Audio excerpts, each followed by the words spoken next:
জিজ্ঞেস করলেই উনি বলে দেবে কথার কত বড় পাওয়া, কি ওজন।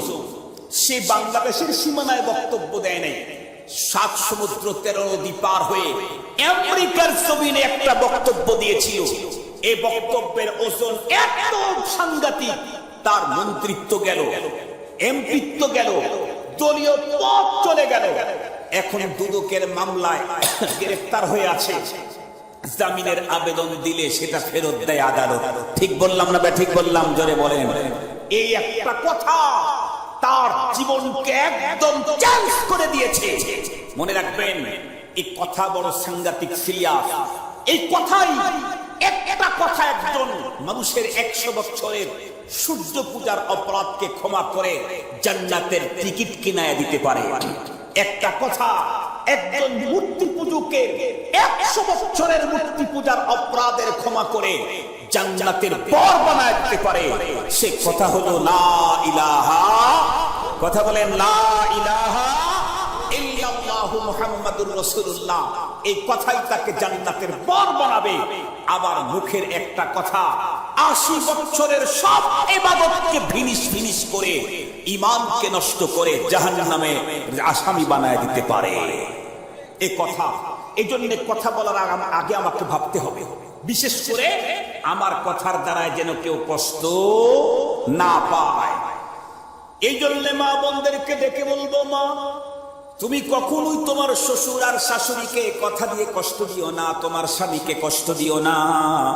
কারণ আজকে যদি তোমার স্বামী কোনো কারণবশত তোমার কথার দ্বারা আক্রান্ত হয়, তোমাকে জুদা করতে না পারে, মনে রাখবে আল্লাহর আদালতে আল্লাহ পাক রব্বুল আমিন ইনসাফের ফয়সালা যখন করবেন, তখন তোমার ঠিকানা হবে জাহান্নামের ভিতরে ভয়াবহ অবস্থা।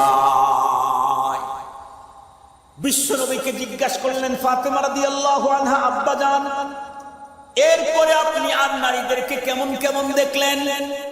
শুধুমাত্র আর একটা কথা বলে শেষ করে দেব। বিশ্বনবী তো বলেছেন আমি 6 প্রকারে আযাব দেখেছি জাহান্নামের ভিতরে। আমি আর একটা কথা বলে শেষ করে দেব। নবীজি বলেন, মাগো, আর এক জায়গার ভিতরে দেখলাম অনেকগুলি নারীদেরকে আজ আল্লাহ পাক আযাব দিচ্ছেন। তাদের আযাবের সিস্টেম হলো তাদের স্তনের ভিতরে বর্ষি লাগাইয়া তামাম বডিটাকে, বন্ধুরা, আমার স্তনের উপরে ঝুলন্ত অবস্থায় রেখে দিয়েছেন। আর জাহান্নামের আগুন চতুর্দিক থেকে, ডান দিক বাম দিকে নিচের থেকে এমন ভাবে পোড়াচ্ছে, চিৎকার আকাশ বাতাস যেন ভারী হয়ে যাচ্ছে। মাথার মগজগুলি টকবক টকবক করতে আছে। ওই মুহূর্তে কোরআনে পাকে অন্য জায়গার ভিতরে আছে, ওরা মৃত্যুকে আহ্বান করবে, কিন্তু সেই দিন মরার কোনো সুযোগ নাই। মানুষ দুনিয়াতে বাঁচতে চায় কিন্তু বাঁচার কোনো সুযোগ নাই। পরকালে যখন জাহান্নামের আগুনের ভিতরে দেওয়া হবে, তখন মরতে চাইবে, সেদিন মরারও কোনো সুযোগ নাই। মুসলমান খুব ভালো করে বুঝবেন, নারীরা খুব ভালো করে বুঝবেন।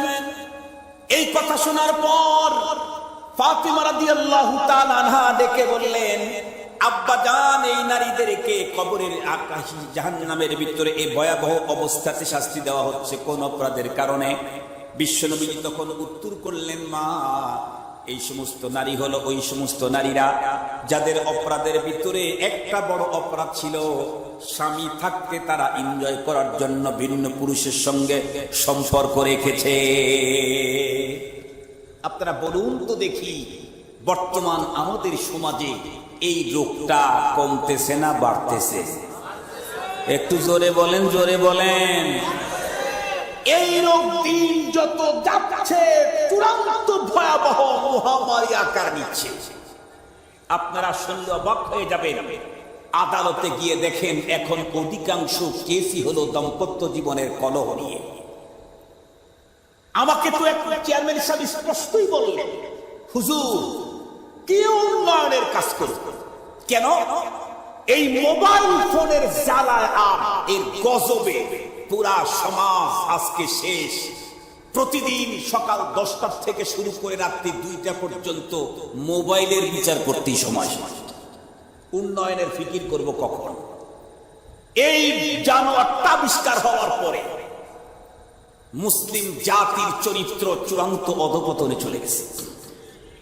গোপন গুনার প্রবণতা চরম হারে বেড়ে গেছে। আমার মতো হুজুরটা তো টুপি মাথায় দেয়া দাড়ি নিয়ে সিনেমা হলে যাওয়া যায় না, কিন্তু রাত্রের বেলায় ঘরের ভিতরে শুয়ে কাতাটাকে উপর দিকে দিয়া সিনেমা চালায় দেখা যায় না? যায় না? আরো জোরে বলেন, যায় না? যায় না?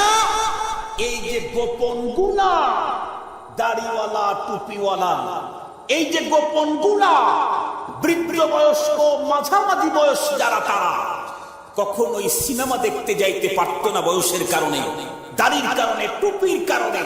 কিন্তু এই গজব তৈরি হবার পরে চূড়ান্ত সিনেমাতে আর কি দেখা হয়, তার চাইতে চূড়ান্ত নোংরামি, গোপন গুনাহ চলতে আছে। অথচ আল্লাহ পাকের কোরআনে আল্লাহ পাক বলে দিয়েছেন, আমরা প্রত্যেকেই জানি আমার প্রতিটি কর্মের উপরে আল্লাহ পাক বিচার করার জন্য সাক্ষী ঠিক করে রাখছেন কয়টা?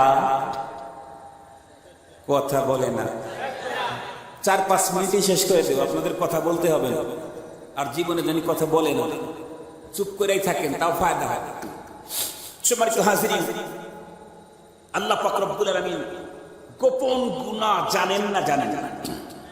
জোরে বলেন, জানেন না? জানেন না? সবার সামনে করলে আল্লাহ দেখেন, আর কম্বল মোড়ে দিয়া দেখলে আল্লাহ দেখবে না? জানবেন না? বিচার কে করবেন? গ্রামের মানুষ তো বিচার করবে না।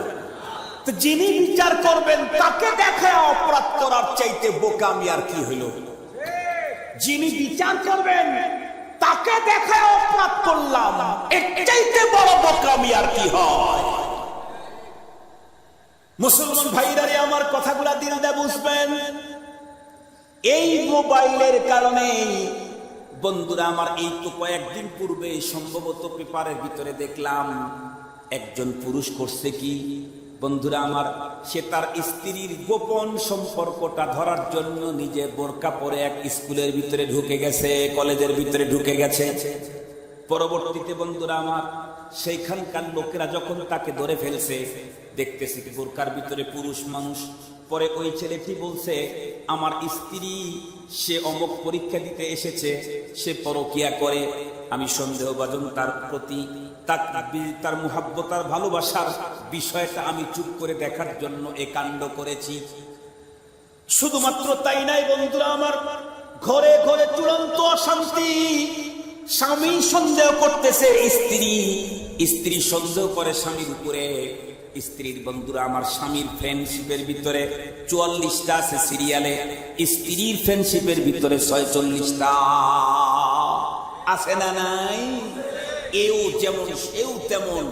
মনে রাখেন, স্ত্রী স্বামী থাকতে যেমন স্ত্রী ভিন্ন পুরুষের সাথে সম্পর্ক রাখার কারণে তার স্তনের ভিতরে বর্ষি ঢুকাইয়া জাহান্নামের আগুনে পোড়ানো হচ্ছে, স্ত্রী থাকতে স্বামীও যদি এমনটি করে, তাকে বুঝি জামাই আদর করা হবে?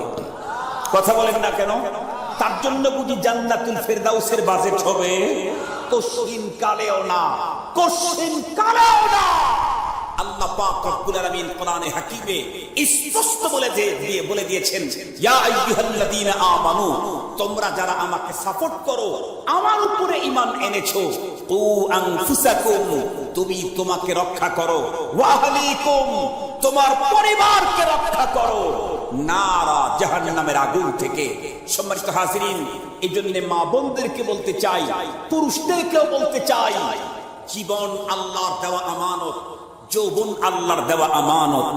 এই জীবনের সৌন্দর্য চিরদিন থাকে না, যৌবনের পাওয়ারও চিরদিন থাকে না।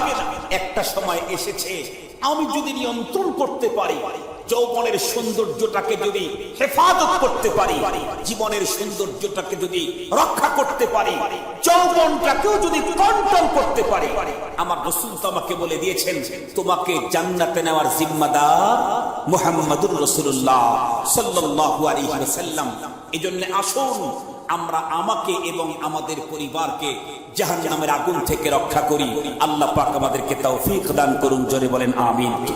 বিশ্বনবীজি তার মেয়েকে ডেকে বলেছেন, ইয়া ফাতিমা আনকিদি নাফসাকে মিনান নার, ও মা ফাতিমা।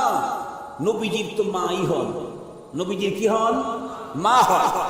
নবীজি বলেছেন তার মেয়েকে, মা ফাতিমা, তুমি তোমাকে জাহান্নামের আগুন থেকে বাঁচাও, তুমি তোমাকে জাহান্নামের আগুন থেকে বাঁচাও। আজকের এই মজলিসে আমি আপনাদেরকে আহ্বান জানাচ্ছি, আমরা প্রত্যেকে আল্লাহ পাকের জাহান্নামের আগুন থেকে বাঁচার জন্য চেষ্টা করব, পরিবারকে রক্ষা করার জন্য চেষ্টা করব। আলহামদুলিল্লাহ সুম্মা আলহামদুলিল্লাহ, আমি অত্যন্ত আনন্দিত এবং পুলকিত। মুন্সি লুৎফর রহমান তাহসিরুল কোরআন শিক্ষালয়ে এখানে বয়স্কদেরকে কোরআনে পাকের শিক্ষা দেওয়ার একটা সিস্টেম আছে, তাই না? ওনারা প্ল্যান নিয়েছেন বয়স্ক মেয়েরাও যাতে কোরআনে পাকের তিলাওয়াত শিখতে